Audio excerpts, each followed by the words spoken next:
You guys don't need to worry about me getting revenge from Diddy. I've got 3 moves that make sure he'll never be able to come after me or my family. First, I personally reached out to the victims' legal teams. The real reason he's not getting out is those buried cases behind the scenes. I provided legal funding for 7 victims who had been silent for years and brought in the top criminal attorneys in the country. Second, I bought up every potential post-release business deal he had lined up. I planned this 2 years in advance, so by the time he got sentenced and still had hope of getting out, every partner had already cut ties with him. Third, I don't just have evidence, I've got backups. This is an entire minefield that's been buried for 20 years. I uncovered every secret from the last 30 years. With testimonies from the victims, we interviewed over a dozen people he tricked, threatened, or violated. You think that's harsh? No, he destroyed other people's lives for decades. I'm just making sure he spends a few extra years in prison for it. I'm not afraid of his people, not afraid of his threats. I know he's still in there fantasizing about a comeback, but the truth is, he's never coming back.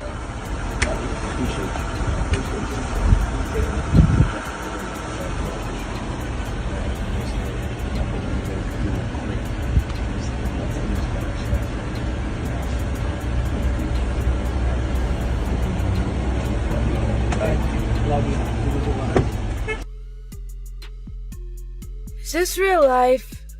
I feel crazy. The world is spinning around me. What's happening? You have 4 eyes. I have 2 fingers. For years, the industry treated it as background noise. Clips laughed off, moments ignored, questions never followed up. But now, with 50 Cent's new documentary, the timeline is being re-examined, and what once felt like rumor is being forced into the light. At the center of it all is Diddy, a man whose influence shaped careers, and Justin Bieber, a child star who entered that world far too young. This isn't about shot clips or online speculation. It's about power, silence, and how long something can stay hidden when too many people benefit from not looking too closely. Yeah, so as soon as you turn 16, you know what I'm saying, I'm gonna let you rock this every time you come to LA. Yeah, this gonna be yours. So every time you come to LA, it's a little dusty, but you know, go get the front shot of this. Man. Turn that out. Minute. Woo. Okay. Okay. Alright, so I'm gonna be driving this next year. Yeah, when you get 16, you come down there, you gotta, you know, wear your seat. I mean, I'm 15, you could ride in the passenger seat. I got my permit. Not yet. No. Alright, 16. You're not ready. 16. Let's slow down. Let's slow down, Josh. Okay. Let's slow down, okay? One step at a time. But yeah, the keys is yours when when you get 16. You're good to go. I'm good to go. Yeah. Alright. Then, when you get 18, you get the house. You get the mansion. Okay, I get the mansion? Yeah. So where are we off to now? And where would you like to go? I mean, wherever you want to go. Where are we going? So check this out, yo. Justin, you ever seen the movie 48 Hours? Right now, he's having 48 hours with Diddy, him and his boy. They're having the times of their lives, like, where we hanging out and what we doing. We can't really disclose, but it's definitely a 15-year-old's dream.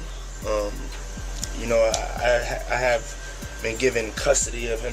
He signed to Usher. I'm signed to Usher. I had legal guardianship of Usher when he did his first album. I did Usher's first album. I don't have legal guardianship of him, but for the next 48 hours, he's with me. So and we gonna go full crazy. I'm going crazy. Crazy. I'm taking this out tonight. What you wanna do? What you wanna do over the next 48 hours? 48 hours. Let's go. Let's just go get some girls. Let's go hang out with some girls. A man after my heart. That's what I'm talking about, kid.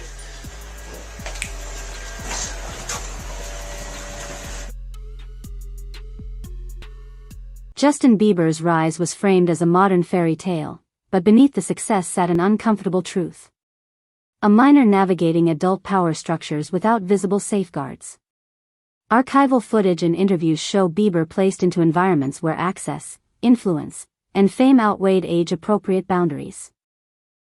For years, these moments circulated quietly, dismissed as eccentric celebrity culture rather than questioned as institutional risk. The implication is not about a single act, but about normalization. How an industry learned to look away. When childhood is traded for access, who is accountable for the cost? You understand? You got people in the industry that's been saying for years, this man is having sex with underage. So now the federal government is looking at that like, yo, when is somebody gonna come forward? We got this information, this alleged information, but nobody's willing to come forward. Then they go on and say, yo,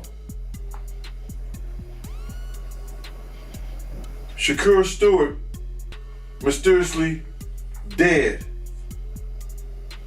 Supposed to be a self-inflicted wound. Person that had everything going for him in their life. Kim Porter dead. Somebody's car gets blown up.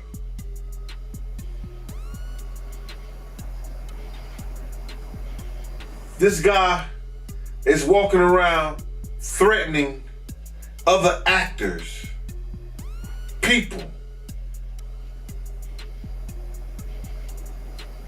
Somebody got to get involved in it. If it ain't the state, let it be the feds. Somebody got to stop him. He lucky that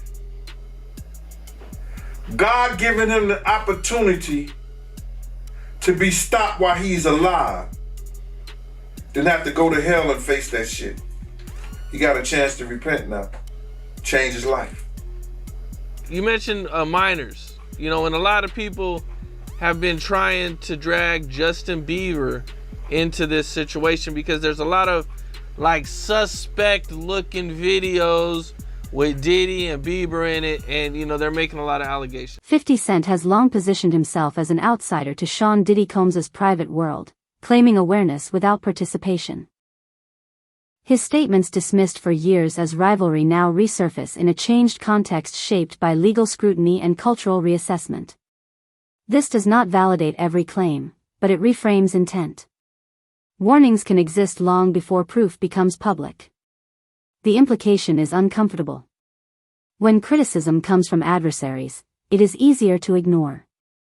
How many early alarms are lost because the messenger's influence extended beyond music? He controlled access to rooms where careers accelerated or stalled. Justin Bieber's proximity to that influence reflected an industry logic where opportunity flowed through power brokers rather than transparent systems. Diddy bought his son a Bentley. Maybe, he could buy you one also. Got me a Lamborghini.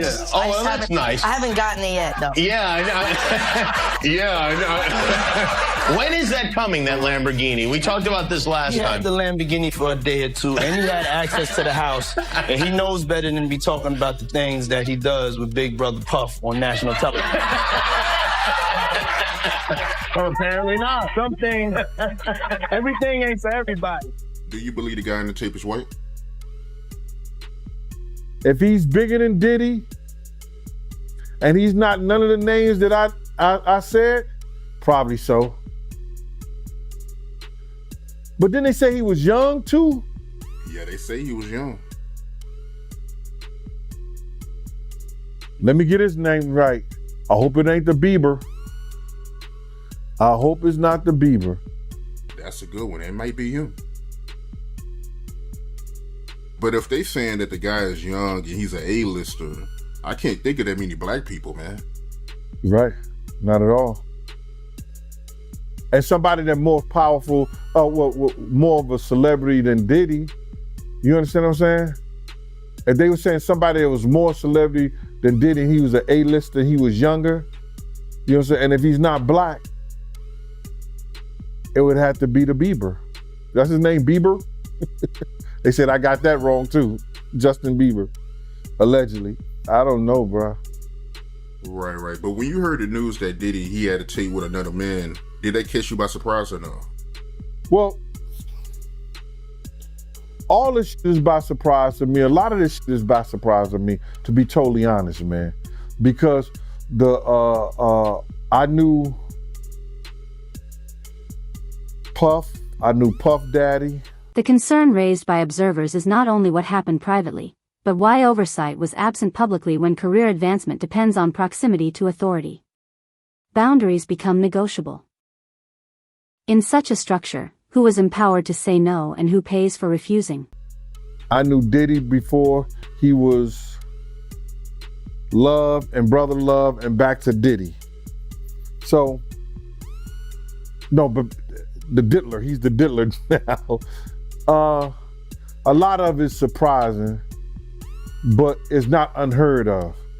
Because you hear of all kinds of shit, and whether it registered with you or you internalize it or something like that, that's a whole nother story. But a lot of this stuff is crazy. But this is the world that we live in now, man. That these individuals thinks it's all right. Bruh, when does it comes all right to be sitting there eating food off a naked woman? When did we start doing what they do? Let's keep it a buck. When did we start doing what they do? These guys is popping pills. These got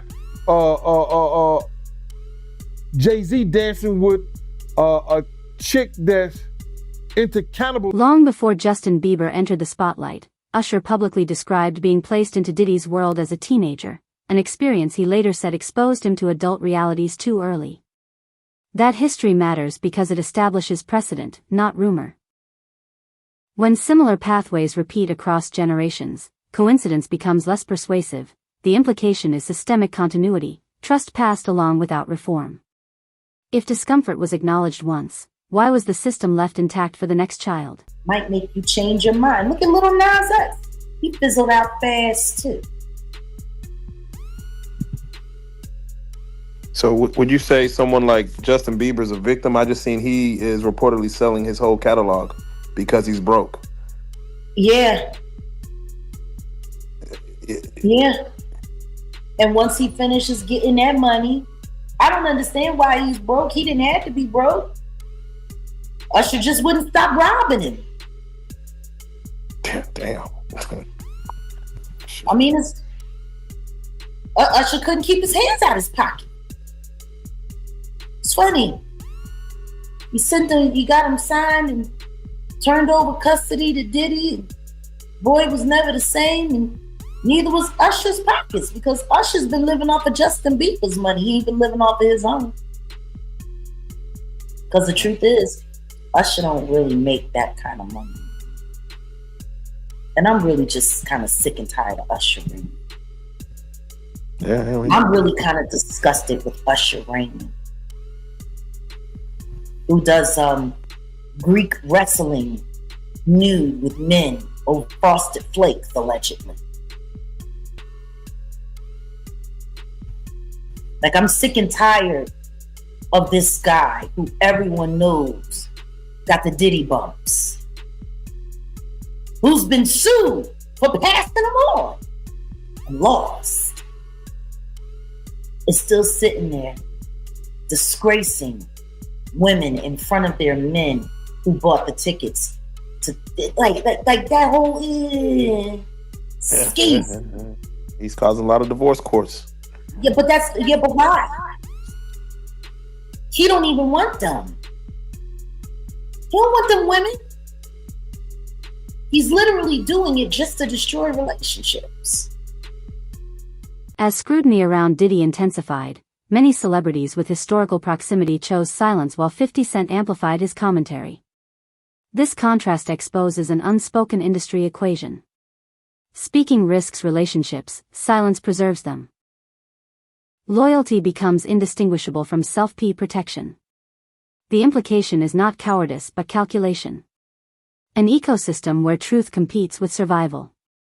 When silence becomes the safest option, does accountability still have a place? I watched a video of an interview of Justin Bieber, and he was talking about Billie Eilish. And he was broke, almost in tears. He's like, I just want to protect her. I just want to keep her safe. Yeah. What do you think he went through? Because he knows what's been happening to Billy. Just like everybody knew what was happening to Millie Bobby Brown girl with Drake. These people are monsters. Real life.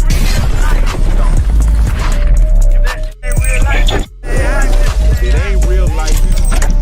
Just ain't real thing. Real life street stars. You know what time it is.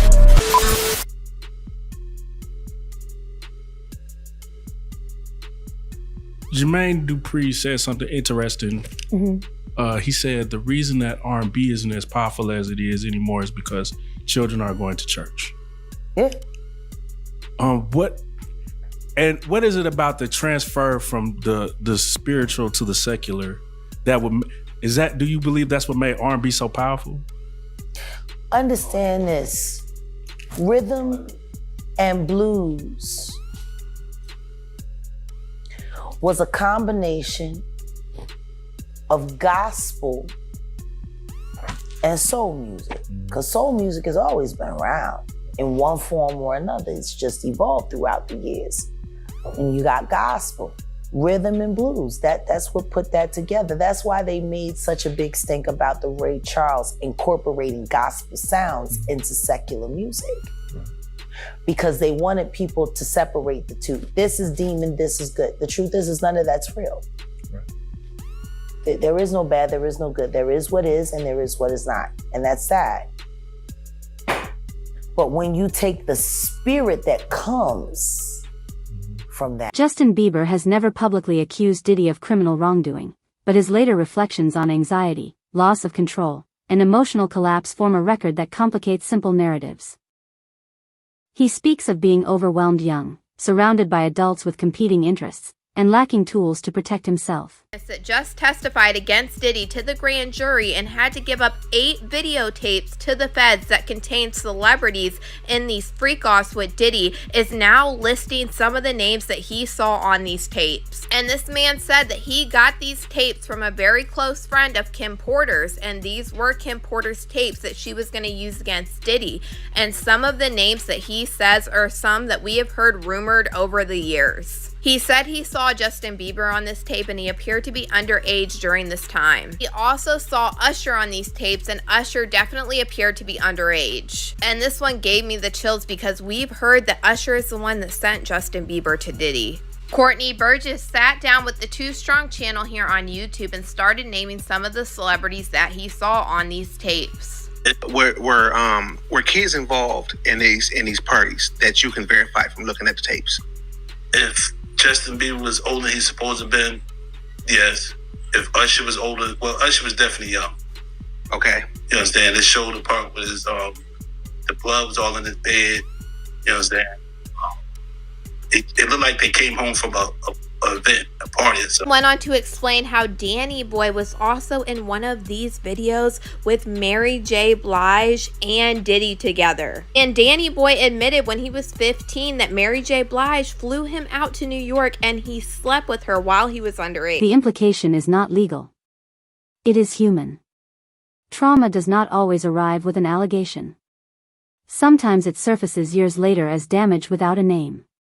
If harm is systemic, why do we demand a single accusation to acknowledge it? Mary J. Danny Boy, okay. You know what Danny Boy is? I heard that before. I don't, I've been so far away from hip hop, I forgot, but I have heard that name, Danny Boy. Danny Boy back then, he looked like he was about 16. They both was about. He also claimed that Jaden Smith, Will Smith's son, were in these videos, and he also said that there was photographs and videos of Diddy eating off of young girls. Pictures or images of any of this stuff? Yeah, I got Justin Bieber, Will Smith's son, whatever his name is. Other females on the table, they was young. his feet eating off them. A lot of entertainments in there. I got calls from certain of them wanting to get the tape out of my hand. And I said, I don't know what you're talking about. And I have said that if this man testified to the grand jury, the feds had to have some reason to bring him in to actually testify against Diddy. But y'all let me know what you guys think about this man naming all of the people on the Diddy tapes in the comments. When Diddy's story entered federal court, the conversation shifted from rumor to documented process. Charges, verdicts, and appeals narrowed what could be responsibly claimed while expanding what could be examined institutionally. Courts address actions, not culture, leaving large questions unanswered. The implication is stark. Legality does not equal morality, and acquittals do not erase structural harm. When the courtroom closes a case, does it also close the conversation? Do you think he has a mole or an informant in his camp that's cooperating? Oh, no doubt. No doubt. Listen, bro. Just doing law enforcement myself, just take for instance. I think the individual was a Syracuse former basketball player named Jason Barnes or Beard or something like that. He already had drug charges against him. The day Diddy house get raided, they catch him getting on a plane and they put him into custody. Didn't that sound a little weird? People didn't catch that. They either put him in custody for a couple of reasons. You understand? One, to make a witness out of him, or to safeguard him and protect him for anything that could happen to him, because they had already stated, allegedly, that he was some kind of mule for the people over there at Diddy's house. So now, with that information, that he was already known by the government for drug charges, wouldn't that be an individual that you use? I'm gonna give you something different. And I'm gonna give you something else that people don't even think. On the other day, I seen on the video that Puff had ran into Justin Bieber. They met up and he started tapping him as if he was searching him and see if he had some kind of device on. Did you see that? Yep. Check this out. What if the federal government have already talked to Justin Bieber? And Diddy did that on tape.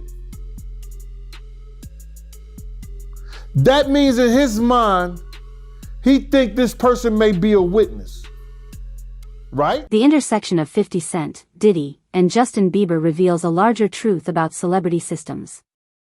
Power concentrates upward, risk flows downward, and accountability arrives last. Youth is marketed as authenticity, access is framed as mentorship, and silence is rewarded as professionalism. This is not a story of certainty. It is a story of conditions that repeat. If the same patterns keep producing damage, at what point does the system itself become the subject of investigation?